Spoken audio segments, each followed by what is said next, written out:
big dinner and speaker this evening. I want to start by thanking all of the people who made donations of food and who made the food tonight. It was fantastic. So can we give them a quick round of applause? My name is Amanda Adams. I'm the Director of Community Engagement here at First Parish of Norwell. I'm really happy to see all of you here. It is my pleasure to introduce our speaker tonight. Her name is Carolyn Kautsire. This is the second time she's come to speak at First Parish. We loved her so much the first time, we're really excited to have her back. She's originally from Malawi, Africa, and now lives in Weymouth, Massachusetts. She's an English professor at Bunker Hill Community College and the author of the books What Kind of Girl and Some Kind of Girl. She's a mentor at Brown University for the Women's Launchpad program and a keynote speaker in Boston. She's been featured on WCVB Chronicle, CBS Boston, GBH, the Boston Globe, and the Patriot Ledger as a notable writer in the Boston area. We're very pleased to have her speak tonight. Thank you, Caroline.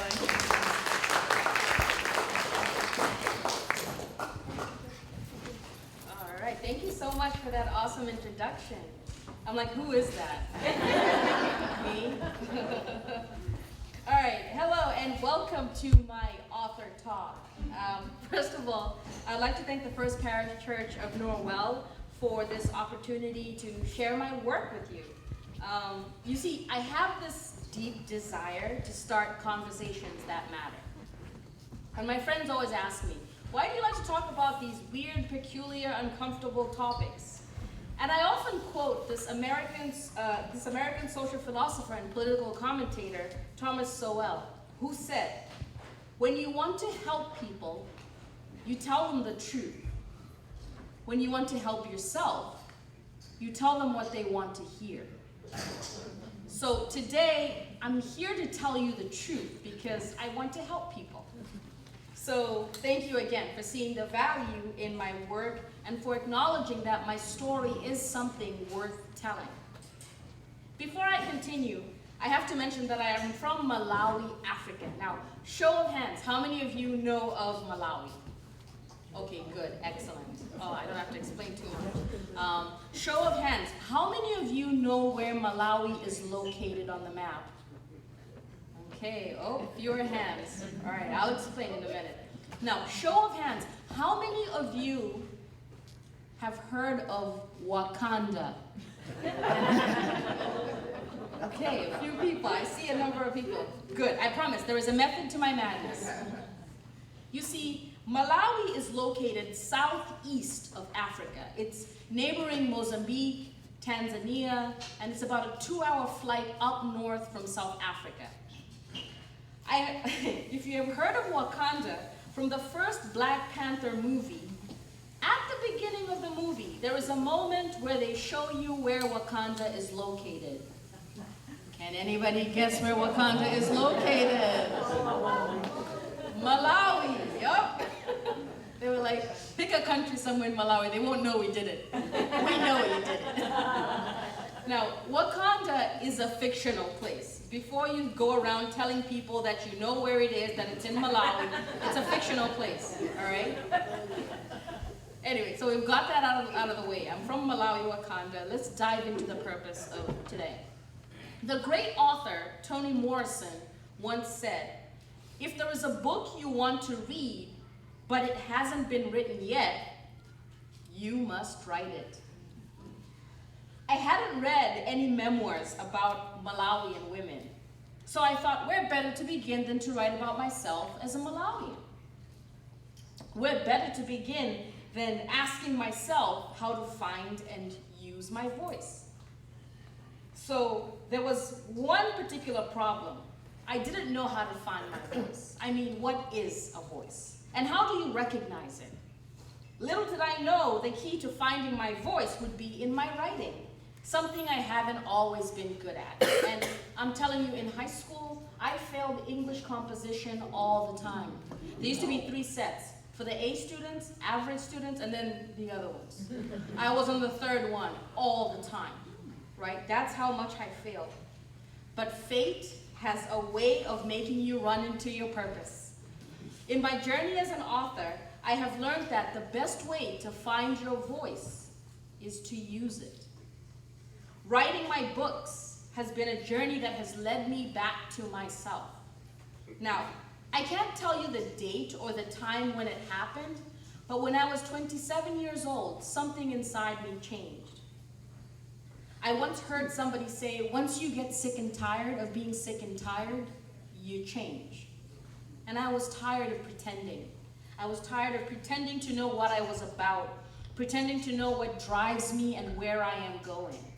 So at age 27, suddenly I was this young professor looking for answers regarding my Malawian side. And I developed a need to speak, right? I need to tell the world that I am here, I exist, and my story matters. Coincidentally, at this time, I wasn't yet a permanent resident in America. My work visa was expiring, and I thought my time was up in America. And I did a crazy thing. I applied at one graduate school. Now, normally people apply at least 5 graduate schools just to make sure, safety. But I applied to one, and it was Emerson College. And I prayed a prayer. I was asking God to let the decision of the school guide me into my fate, whether I would stay in America or go back to Malawi. I was open with either path. And that's my secret. As scared as I was, I stayed open to possibilities, because that openness allowed my fate as a writer to emerge. Emerson College said yes.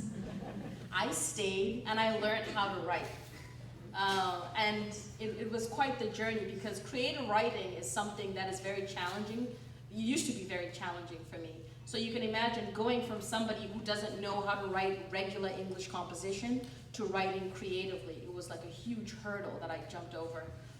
And today I write to breathe. I can't imagine my life without writing. I have written 2 books so far. What Kind of Girl, which came out on July 31st of 2020. And my most current book, Some Kind of Girl, which came out December 16, 2022. I have some copies there that I'm selling. If at the end of this you're interested to read the book. Today I'd like to share a little bit about the second book. And the truth is that I wrote the first and second book as one. They read as one. But I needed a thesis in grad school, so I had to separate what happened in Malawi with what happened in America. And it turned out to be 2 books. It worked out in the end. Simply put, Some Kind of Girl is about adapting to American culture. It's not easy to leave your country and start a new life in another. I mean, it's risky business. Come on. What if you can't understand how people are communicating with you?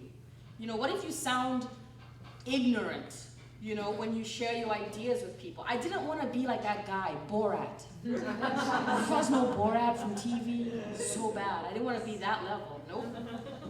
What if you do the wrong things and then you ruin your reputation in this new country? My book is about the risks that I took to stand out as an intelligent girl. But I was also a little wild in the choices that I made. I often got in trouble because I was testing my limits, but also American standards. So what are some of the risks that I took to adapt to American culture, you might ask? The biggest risk is how to navigate and balance the fact that I grew up learning Malawian culture, American culture, and British culture. I constantly have to ask myself when to apply certain behaviors. In America, as a college student, I wanted to be seen as a free spirit that could try anything at least once. But some of those choices meant that I was compromising what I learned during my African upbringing. So I would smoke, I would drink, I would do peculiar things to make money, or to simply fit in. I'm not going to share in detail what that's about. I hope you're going to read the book to find out what actually happens. Seriously, if you thought I was mischievous in the first book, some of you have read the first book, if you thought I was mischievous in that one, wait until you get to this one. The juicy stuff comes out. My book covers the tension regarding the impossibilities followed by both African tradition and Western traditions for women. In Malawi during the 90s, women were expected to be more passive and submissive.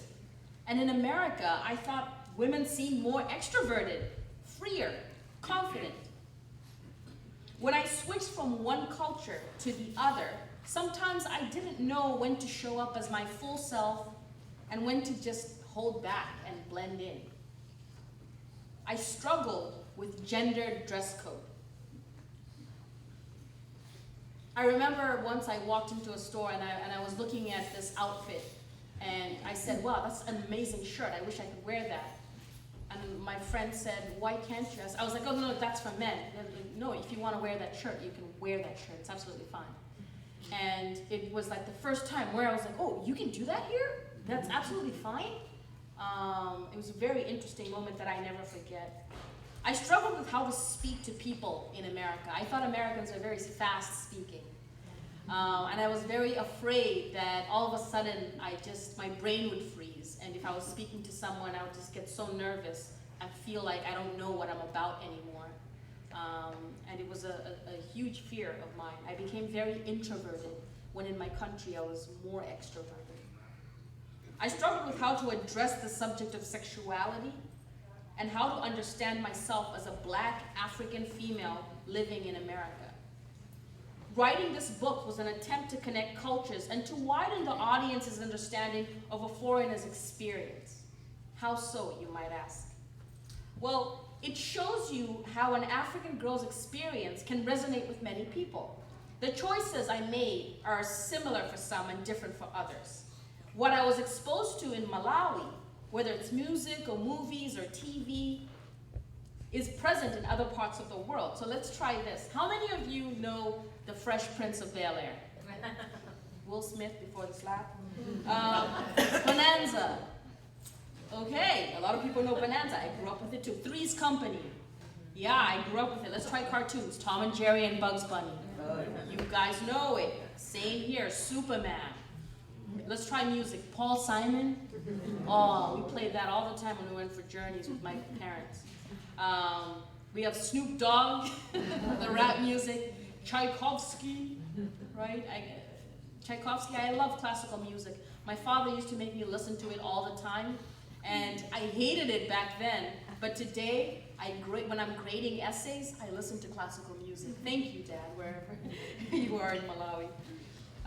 See, they all connect us, all these things. You put your hands up because we're all connected in more ways than we can think. All right, here's the funny part. I challenge stereotypes about Africans. No, we are not uncivilized. No, we are not uneducated. No, we do not go to school on giraffes or zebras. Nor was I raised in a tree as a home.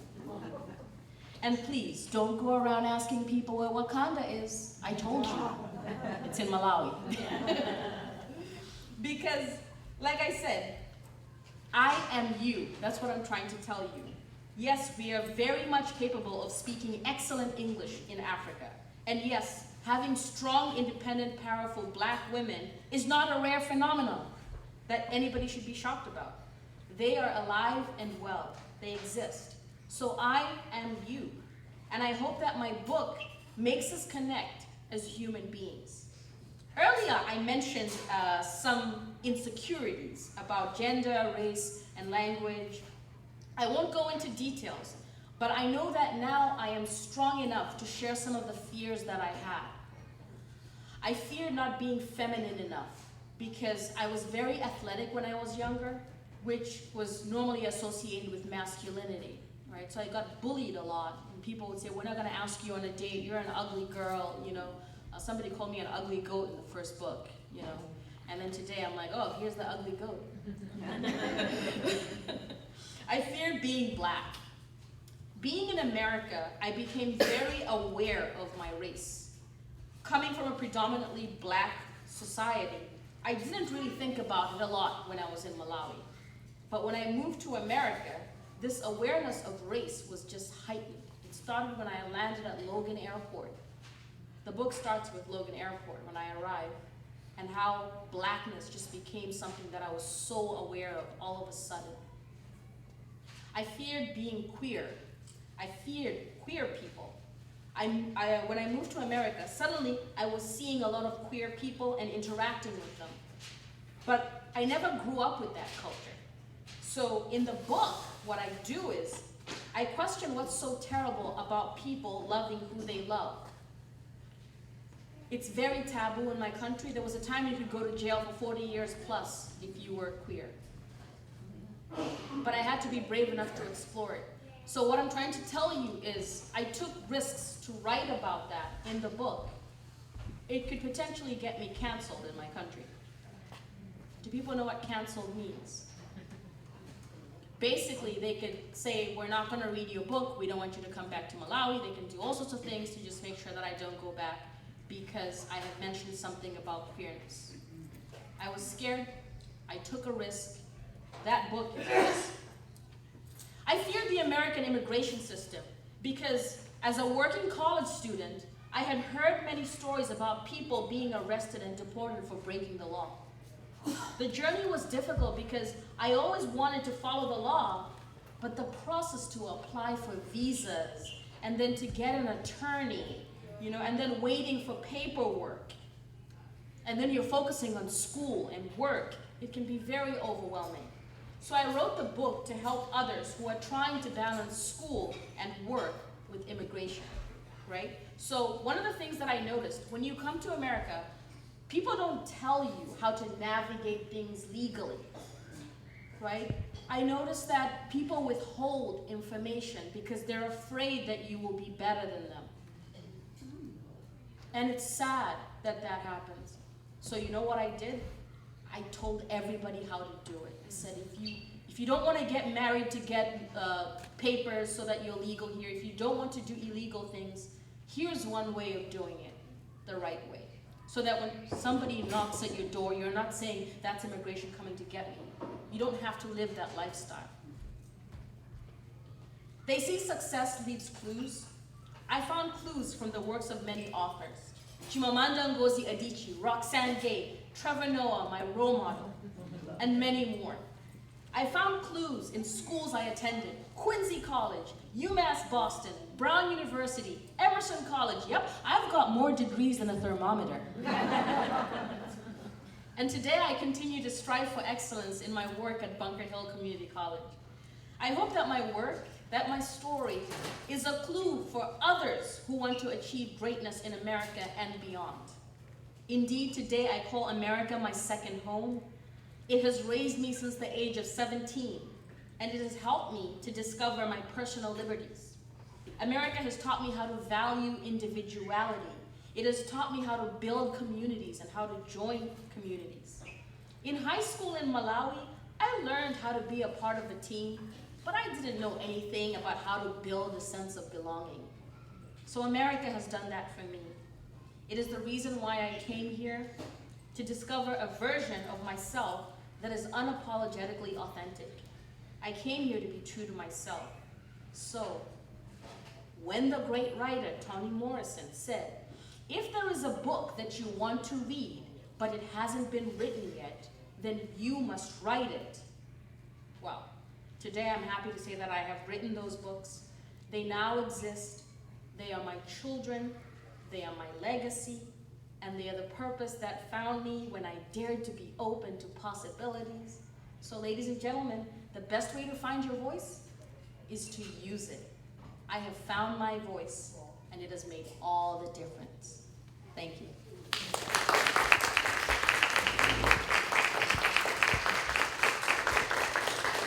So, here's the fun part. I get to answer questions. If you guys have any questions for me that you would like to know, I would be happy to answer them, and we'll keep the conversation going. Amanda. Thank you so much. That was wonderful. I was curious about what is the status of you being able to go home now to visit. Are you going? Are you afraid to go? Yes, so I have never been afraid to go home. I have a very good rapport with my country right now. I have a green card. I finally made my way. I have worked so hard from a student visa to a work visa to a visa called Extraordinary Alien. Yeah, so Extraordinary Alien simply means I'm the LeBron James of what I do, right? right? And so, and now I have my green card. So I'm able to travel back home at any time that I want. I'm actually going back home in June for a book tour. So I'm going to be going to my alma maters, a lot of my high schools that I went to, but also going to the rural areas where I feel that's where they really need somebody like me. They can't afford me, but I'm just willing to go there, you know, donating some things. If it's like a school, you know, bring some writing material, some books, textbooks. I would love to do that. So yes, I'm going to be going back in June, and I'm very excited. There were like 3 things that I wanted to mention that I didn't quite put in the written out version. I had to like write out this version to make sure that I'm not speaking out of bounds. But a lot of people ask me the question about imposter syndrome. Anybody suffer from imposter syndrome here? Feeling like you're a fraud, like you don't belong in certain groups and stuff like that. And how I overcame that. I give a lot of talks at schools, colleges and high schools, and middle schools sometimes. And I talk a little bit about how to handle imposter syndrome. And I think one thing that has helped me is building communities. See, when I moved here, I started a drama club because I wanted to be an actress. I know my mom used to be an actress, and so I wanted to follow in her footsteps. And so I started a drama club to find like-minded people, people who enjoyed being creative, right? So that made me feel like I belong. And everywhere that I've ever gone, UMass Boston, I was directing a show. I was in the Women's Studies, Women's Center, where I also found a sense of belonging there because of these communities. So never underestimate the power of what community can do for you, especially if you're struggling with imposter syndrome. So that's one way that I kind of dealt with it. In terms of acceptance, people ask me if when I moved here, I was looking to be accepted. Yes, I was. Like anybody else, it's nice to be accepted. You know, to have people nod and say, yes, you're a fine, outstanding young lady. But at the same time, I wanted to be in my own terms. So what I did was, I became an introverted extrovert when I moved here. In Malawi, I was just extroverted. There's a whole chapter in it that you will read about how I did that. But I studied Americans. I wanted to see what it was like to be part of the culture before I could participate in the culture. Right? So I'm very good at mimicking. I'm a quick, fast learner. So, you know, within like 6 months or so, I became extroverted again. But prior to that, I had to make sure that I understand the culture first. So I held back when I moved here. I was a different person in that book, which a lot of people tend to think, is this still you? It's me, but very different. Now I kind of know what I'm doing. And finally, I like to tell people how I turn my mess into a message. Yeah, the book is about mistakes. I made a lot of mistakes. You're going to be reading some chapters and worrying about me. You're going to be like, thank God this is who she is now. She almost did this. You know. So a lot of people give me that feedback. They're like, I worried for you in this chapter. Are you okay? What about today? Are you okay? And I'm like, yeah, I'm fine. Don't worry about me. But I made a lot of mistakes. I found myself in peculiar situations. When you come here, there are different types of people that you can get carried away with. And luckily for me, because I had strict parents, my father was strict, not my mom, his voice was always my super ego.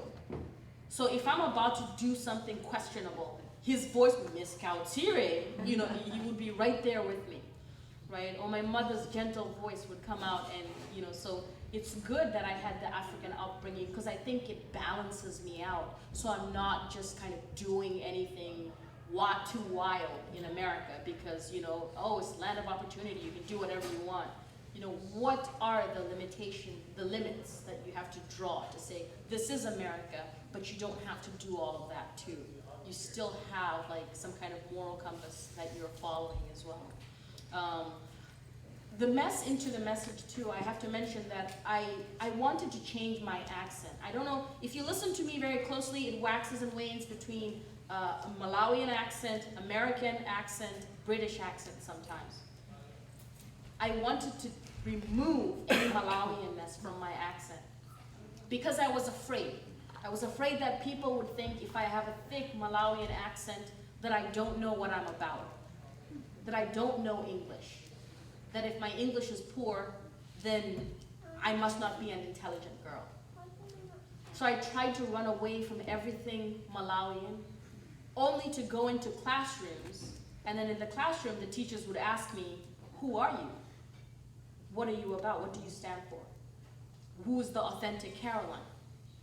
Things that I didn't want to face because I was so busy running away from being a Malawian. Then I realized that the thing that made me unique in America was being Malawian, the thing I was running away from.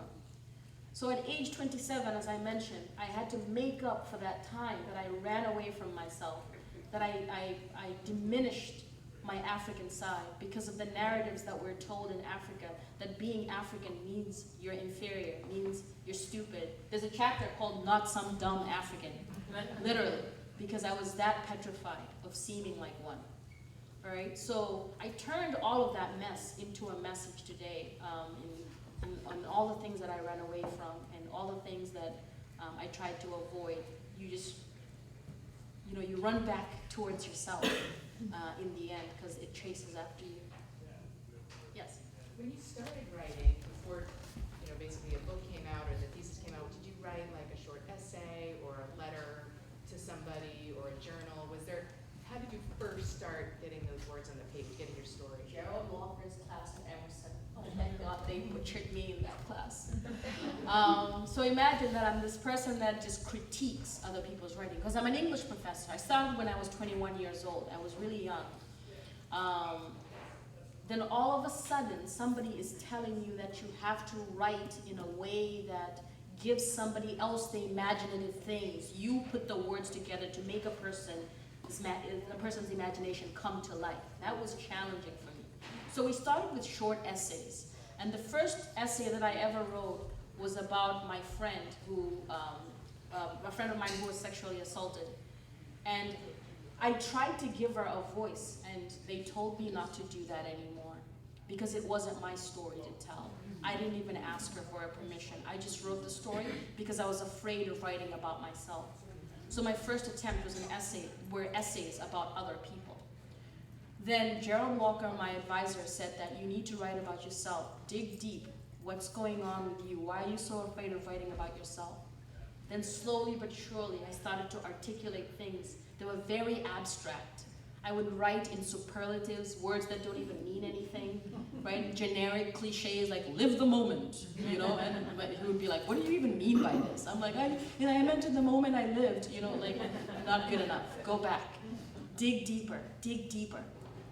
And I kept writing those essays, and I cried many nights because I would go into the workshops and they would say, yeah, Caroline, no, this ain't it. No, not this, not today. So many times, but I wrote draft after draft after draft, and I cried, and I drank wine, and I cried some more, until I wrote my first book, What Kind of Girl, and these stories. There was one time it just clicked.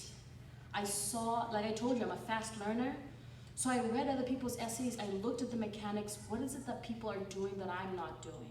And I figured it out. After that, my thesis advisor told me I have never seen anything like it before. I wrote hit after hit in the class, and majority is in there of those hits. So that's how I started out. I started out by writing crap and thinking it was good. And then I did it over and over. It's a quote from Octavia Butler. She says, you start out writing crap and thinking it's good, and then you keep doing it over and over again until it does get better. And that's my story. I saw it. What do you enjoy about working in an urban community college? Well, I think I love the energy that everybody brings to genuinely wanting to learn from me. Like there's a hunger. I can't even put my finger on it. Like there's like a hunger that comes with the students, and maybe because of my identity as well as this African woman who's bringing, these stories, who's bringing an outsider's perspective, students tend to open up to me a little differently, so I hear. And so I just love that energy of trying to build communities, genuinely wanting to learn. They may not necessarily have all the resources that they have, but they're truly there to make the most of their lives. And I think when they listen to my story too, I kind of pass on that energy of wanting to learn, of wanting to make something of your life. When they hear stories about me being a terrible writer when I was in high school, failing all the time, they know that they can do it as well. And so it's one of my favorite things, like the first day of class, I walk in there, I start talking, and I'm saying all these interesting things to them, and their faces, they just look so curious. They just look so excited to find out what else this crazy black woman is going to say to us. And I love that. So it's the one thing that always draws me to Bunker Hill, that hunger for learning. I don't even know if I'm explaining it right, but you know, I hope it makes sense. Did I see another hand? I thought I saw another hand. Yes. So are you working on another book now, or are you compiling more essays? I know, right? So right now, for some reason, I tend to write 2 books in one go. Like I told you, I wrote the first one and the second one. They were meant to be read as one. So I started working on a book of poetry, and then I decided that I would join it together with flash fiction, which is something I learned when I was at Emerson, and I love it. Just like short little fictitious things, but I struggle with fiction because I draw from reality so much. You guys could be in my next book, so just watch out. Watch out how you talk to me, all right? All right? You might be in the next book. So that's what I'm working on right now. But I am going to separate it again. I wanted to merge them and create a mosaic, but I think it makes a lot of agents very nervous, publishing companies very nervous. Like, what do you mean? We don't really deal with poetry, so don't put it with the fiction. Can you separate it? So I think I'm going to separate them into 2. So I'll write a book of poetry, a book of short stories, and then maybe when I'm in my 50s, the trilogy to this. I'll be a different person than what you guys are seeing right now. So that's the plan. Did I see another? Yes. Who are your inspiration poetry, in terms of poetry? Okay, so it's very interesting that you asked that about Langston Hughes is somebody that, have you ever read Theme for English B? When I first read Langston Hughes' work, and you read poems like Theme for English B, I was very inspired. Very, very powerful. Robert Frost, believe it or not just The Road Not Taken. Everybody knows The Road Not Taken. You know, it's at every graduation, right? It all makes a difference. My speech ended up with the difference, just like Robert Frost, so you can see the influence, the influence in that as well. But these are like my favorites. Marge Piercy as well. She wrote a poem called Barbie Doll that I love so much. I teach it in my class as well. Oriah Mountain Dreamer, a poem called The Invitation, another one which is huge influence. So yeah, I'm kind of like all over the place right now with poetry. But Langston Hughes, I would say, is the person that I'm channeling in these. Now these poems that I'm writing are not just regular poems, they're spoken word poetry. You guys know spoken word poetry? Yes. In fact, sometimes with my author talks, I do a little bit of spoken word poetry at the very end. I know, why did I not do it here? But but I wasn't sure how much time I would have, so I didn't prepare any spoken word poetry. But it can be very, very fascinating. Let me see if I can find one so you can get a sense of what it sounds like. I tend to save everything. Thank you for technology, because okay. So let's see if I can find one. I'm not going to do the whole thing, just a little snippet so you see what I'm like when I do spoken word.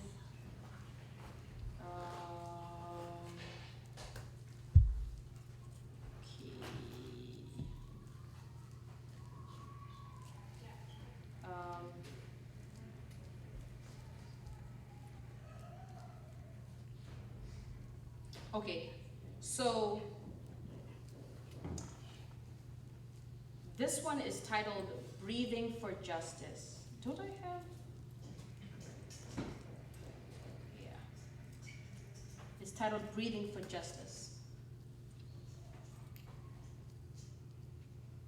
We can breathe air that our brother was denied the day a need took his life because his black skin halted all chances of reason to save his soul from a slow, sickening death as he wept for his mother, who was not there to tell him, baby, it will be okay. Because things were not okay. The apple tree is rotten, and the good apples were not in sight to help a helpless man on the ground. Have you ever seen a grown man cry? Let the image sink for a moment. The horror of losing black lives to tragic acts has been tried and found guilty, held accountable for the tears that have been shed, have trickled into the land of our ancestors, whose cries sound in the streets we walk, waiting for their tired whispers to be heard, waiting for justice to be served. Where sorrow has built homes in our hearts, oh my God, we can breathe to live, even for a little while, as we continue to seek reform, hoping for safer places where black people can move without fear of being colored, where little black boys and girls can embrace their God-given gift to live without fear of dying young. Our brother may not be here, but today we can breathe to thank God for justice. We can breathe to remember. We can breathe to live on, because there is more work to be done. More change to occur in a nation where we must build together, because today, my God, we can breathe.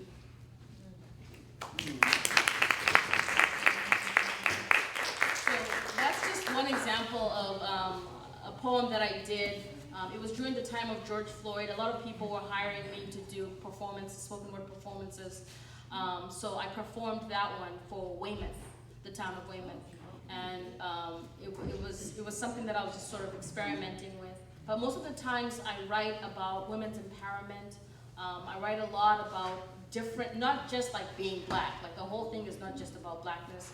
I love to also write from perspectives of people of different races as well. I've written from the point of view of a mixed person, because Trevor Noah, being my role model, is somebody that I love the book Born a Crime. Has anybody ever read it? Yes. It's a very good book, and I also just kind of imagine what it was like to be in his position. But yeah, so usually I write, things that are very, social justice oriented, I should say. Any other questions? Yes.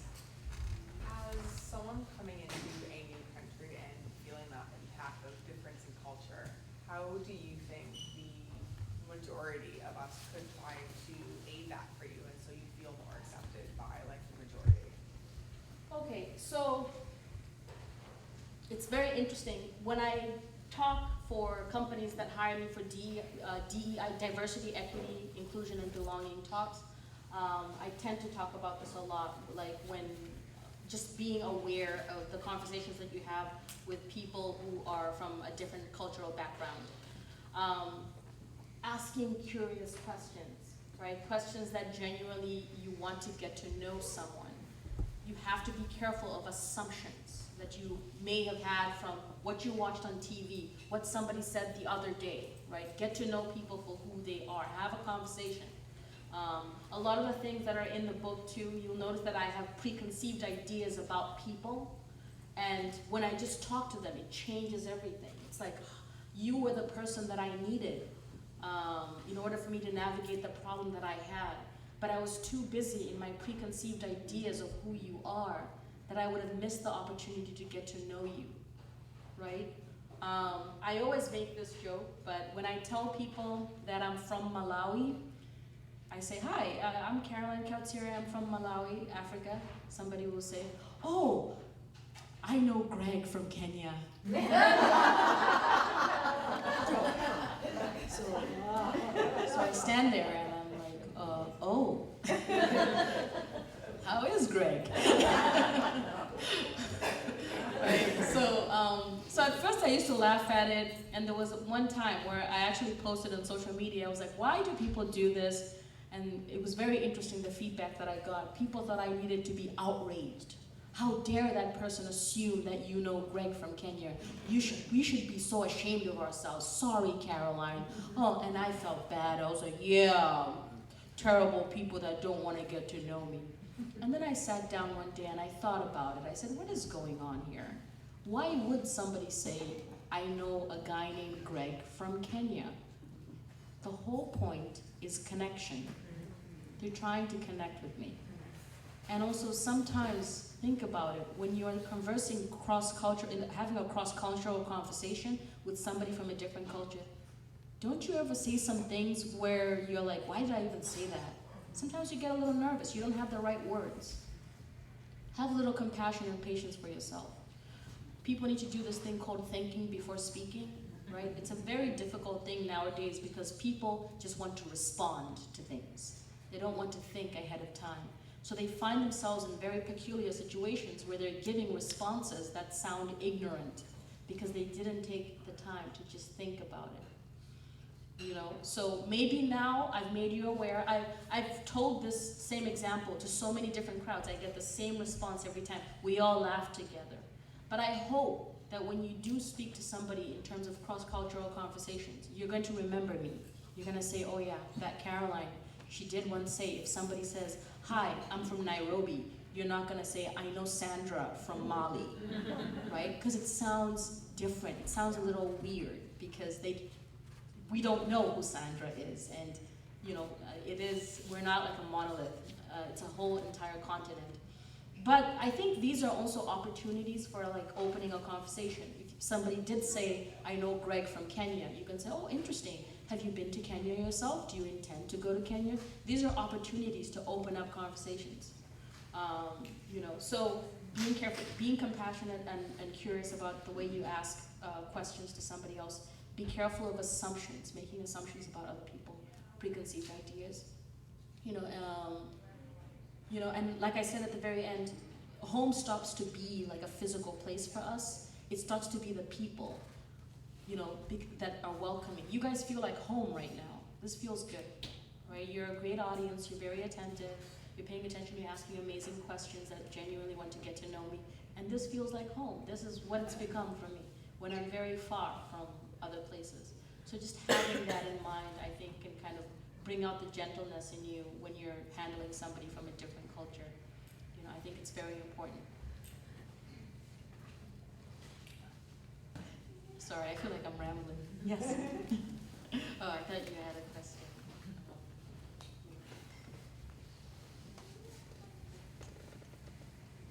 How are we doing on time? Are we okay?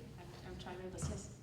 Do you have any relatives that are in the United States? Yes, I do. So I have two older brothers, Charles and Trevor. Trevor lives in Malawi, but Charles lives here in Stoughton. He's married with 2 kids. Yeah, so at least I've got him for family, and maybe he might come along. So unfortunately, I lost my mom 2 years ago. It's pretty fresh.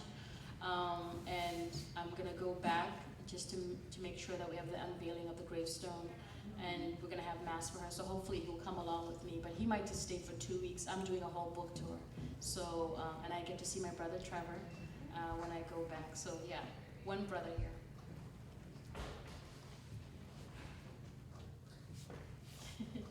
I know, so many questions to ask, right? You guys are asking great questions. Thank you so much. I really appreciate it. Thank you. I don't know where Amanda. Probably watching the kids. With the kids. Thank you so much for listening. You know, I hope you guys learned something, picked up something that's interesting. And yeah, like I said, I also have copies of the book if you want to get a copy. Do you have copies just at the second, or do you have copies at the first too? Just a second. So I ordered a whole box of books, and it's been 3 weeks, and they still haven't arrived. So I don't have copies of the first book, but you can still order it on Amazon or Barnes & Noble in Hingham. I only have the second book for today. Can we read the second book if we've not read the first, or do you recommend we read the first? No, so actually you can read the second book before the first. Some people actually choose that better. They're like, I want to know you now. And then, even though it's really not now, because that's 20s, like young. And then, yeah, you can go back. And I feel like a lot of your questions about why I'm doing certain things in here will be answered with the African upbringing in the first one. Yes. Yeah, so no problem to read the second one first.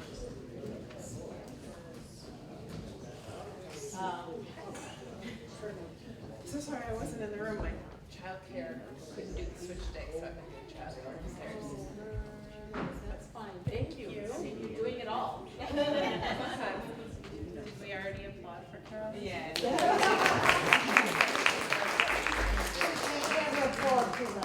I agree. Thank you so much. Thank you all for coming. Thank you again to everybody who cooked. If you've got kids, they're upstairs making blanket forts everywhere. Thank you all. Yes. Have a great night. Thank you again for coming.